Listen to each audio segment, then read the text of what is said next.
I was puzzled because, again, he resorts, as always, to the politics of envy here. But after recently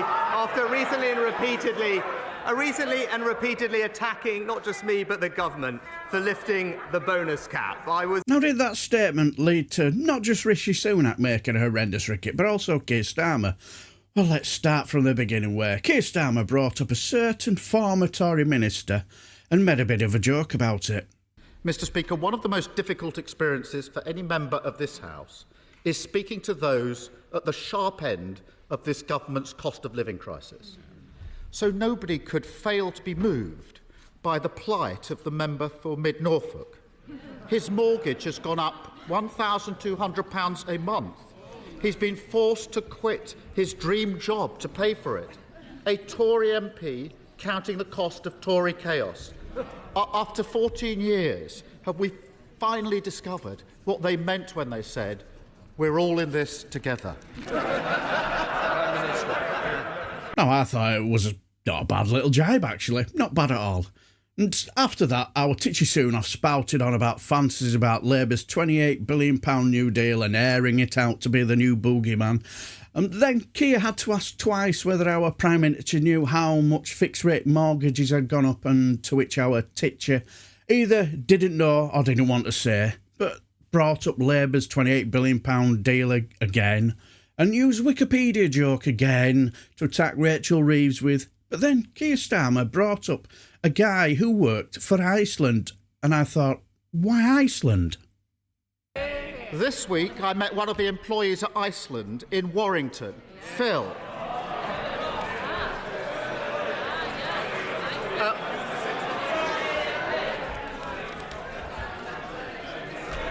I'm sure Phil would be... Mr Gibson, sorry. Then I realised that the former Tory donor boss of Iceland is now a supporter of Labour, so no wonder it hit a bit of a Tory nerve. After Lindsay Hoyle had brought the spoilt brats to heel by threatening him for the second time with an early cup of subsidised tea again, both Starmer and Sunak went at it hammer and tongs. Laughing at an employee at Iceland who's struggling with his mortgage. Shame. He told me that his mortgage is going up by a staggering £1,000 a month, Prime Minister. He doesn't want other averages, other people, other stories. That's what's happening to him. If the member for Mid Norfolk on £120,000 can't afford this Tory government, how on earth can people like Phil? Well, actually, Mr. Speaker, thanks to the management of the economy, Phil and millions of people like him are now ensuring that inflation is less than half of the rate that it was when we were talking a year ago, putting more money in their pocket. And thanks to this government, Phil and millions of other workers, not just at Iceland, but across the country, are benefiting this month in their pay packet for a tax cut worth hundreds of pounds for someone on an average salary. But I hope he explained to Phil the cost of his policies. Did he explain to Phil how Phil is going to have to pay for his £28 billion green spending spree, how it's going to cost Phil in higher taxes, more coming out of his pay packet, and did he explain to Phil that he'd be better off sticking with our plan rather than going back to square one with him? I would invite the Prime Minister to get in touch with Phil and explain to him how paying £1,000 more on his mortgage is making him better off, because that's not how he feels. He's just so out of touch. It's unbelievable. Finding hundreds of pounds extra a month, that may not seem like a big deal to the Prime Minister. But let me tell him, most people don't have that sort of money knocking around. And if that wasn't bad enough, Mr. Speaker, this week he told every council in the country to put their council tax up by the maximum of 5%. That's 26 tax rises now, Prime Minister. And he says everything's fine, people are better off. But when people see their mortgages going up, their council tax going up, food prices still going up, who does he expect them to believe? His boasts or their bank accounts? Minister. Well, Mr. Speaker, again, I was puzzled because, again, he resorts, as always, to the politics of envy here. But after recently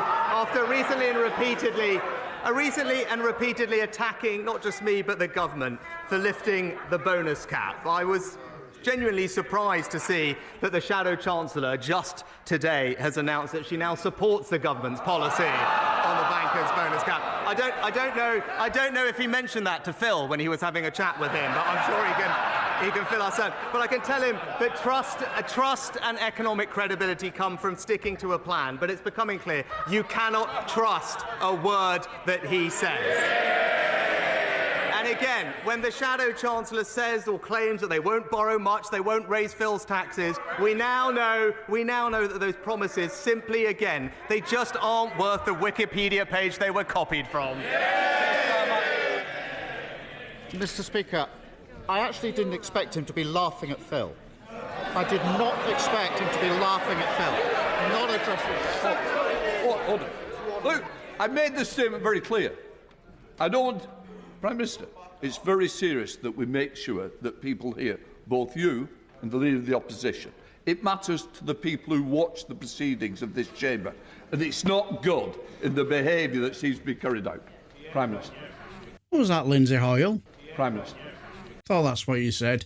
Do you know something we don't? So much to unpack there, wasn't there? For a while I felt that our Prime Minister had done his best to keep his wealth out of politics the best he could. But that politics of envy jibe, he's surely not going to get away with that now, is he? Also, the laughing at a guy struggling to pay his mortgage made him look incredibly disconnected to what normal people struggle with, really, ain't he? And if he hadn't have been laughing and hadn't have said the politics of envy line, I think the bonus cap line would have got more traction because Starmer didn't look too impressed, did he? And to prove a point, Stephen Flynn was all over it like a rash. Mr. Speaker, when the Tories scrapped the cap on bankers' bonuses in the autumn during a cost of living crisis, the Labour Party rightly opposed it. Yet here we are, just 3 months later, and the Labour Party support scrapping the cap on bankers' bonuses. Shameful. But is the Prime Minister comforted by the fact that he's now no longer alone in this House on being completely out of touch with public opinion?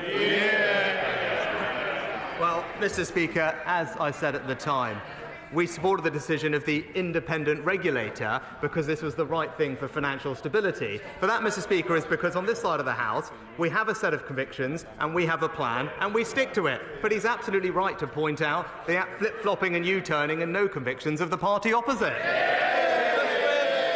Of course, Mr. Speaker, scrapping the cap on bankers' bonuses was only made possible due to Brexit. So what the Westminster parties are now telling the public is that it's OK for bankers to have unlimited Brexit bonuses, but for the public sitting at home, struggling to feed their families, they have to suck up and deal with the additional food price cost as a result of Brexit red tape.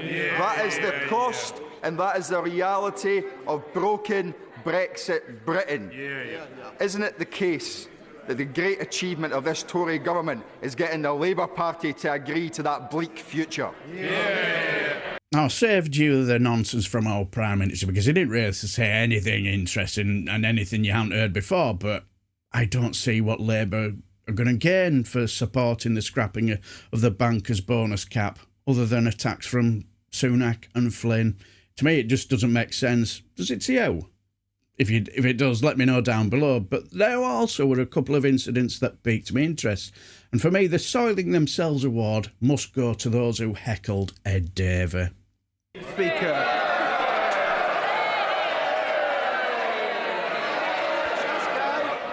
Order. Oh. Ed Davey. My constituent Millie, a wheelchair user, had a serious accident at a sporting event. Millie was left waiting on the floor in pain for over 2 hours before an ambulance arrived.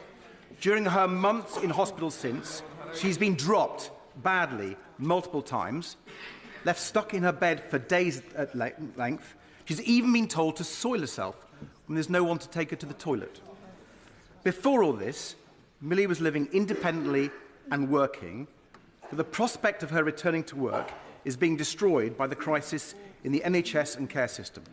I'm sure the Prime Minister will agree that no one should ever have to go through what Millie has. So will he look again at our proposals to make sure every patient gets the high-quality care they need? Yes, before Ed Davey talked about a constituency who was told to soil herself due to the fact of 14 years of Tory rule and gruel, the backbenchers soiled themselves in a desperate attempt to politically point score about the post office scandal. All you got from Titch anyway was a patronising apology about everything is improving because we are putting threepence here and tuppence there and a penny somewhere else, so don't worry about it. But the weirdest exchange had to be between Sunak and Andrew Bridgen. More than 2 decades ago, the then Prime Minister Tony Blair misled this House by promoting and endorsing the Post Office Horizon IT system as perfect, protecting the large corporation that created it and causing untold harm and damage and misery to innocent people. Can the current Prime Minister think of anything he has promoted in partnership with huge businesses as safe and effective, which has ultimately harmed the British people? And will he use this opportunity to correct that safe and effective statement, or will he choose the same line as Tony Blair, sit back, do nothing and let the misery just continue to pile up? Prime Minister. Mr. Speaker, as we've been clear, the Horizon scandal is a terrible miscarriage of justice, and we're doing everything that we can to make it right. To what he was more broadly insinuating, let me be unequivocal from this dispatch box that COVID vaccines are safe, Mr. Speaker. Where do you start with that exchange? Weird. But anyway, Dawn Butler never disappoints, does she? And she didn't this time either.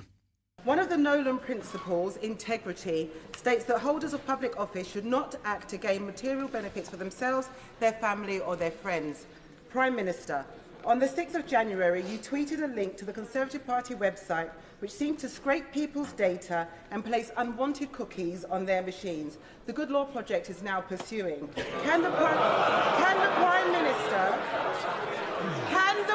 Minister assure the House that no laws have been broken by his party?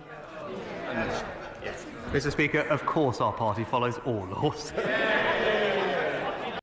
Are you sure, Tetchy?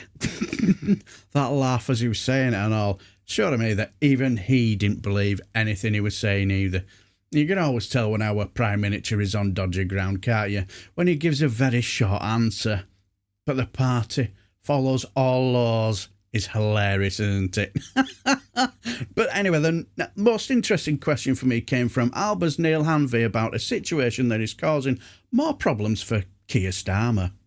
On the 15th of November last year, I appealed to the Prime Minister to choose de-escalation and peace over violence, death and destruction. He called me naive.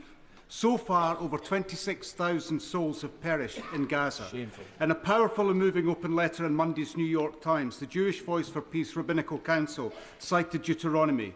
I have put before you life and death, blessing and curse. Choose life, accusing President Biden of choosing death. If the Prime Minister won't listen to me or the ICJ, will he listen to the Rabbinical Council, or will he call them naive too? Now, our Titch didn't say anything that you won't have heard before, but the longer it goes on, the more it seems to be hurting the Labour Party, interestingly, doesn't it? I can imagine Sunak will want the conflict to carry on as long as possible because I get the feeling that he feels as though it will benefit him more. Now, in my heart, I would want Starmer to call a ceasefire, but my political thinking is that if he does, the Tories will be forever shouting from the rooftops that the Labour Party hasn't changed and are full of rampant anti-Semites. The thing is, if I were a Tory, that's exactly what I would be doing as well. But what do you guys think? Did both Sunak and Starmer drop massive clangers yesterday? Let me know down below and I shall bid you farewell and take care, my friends.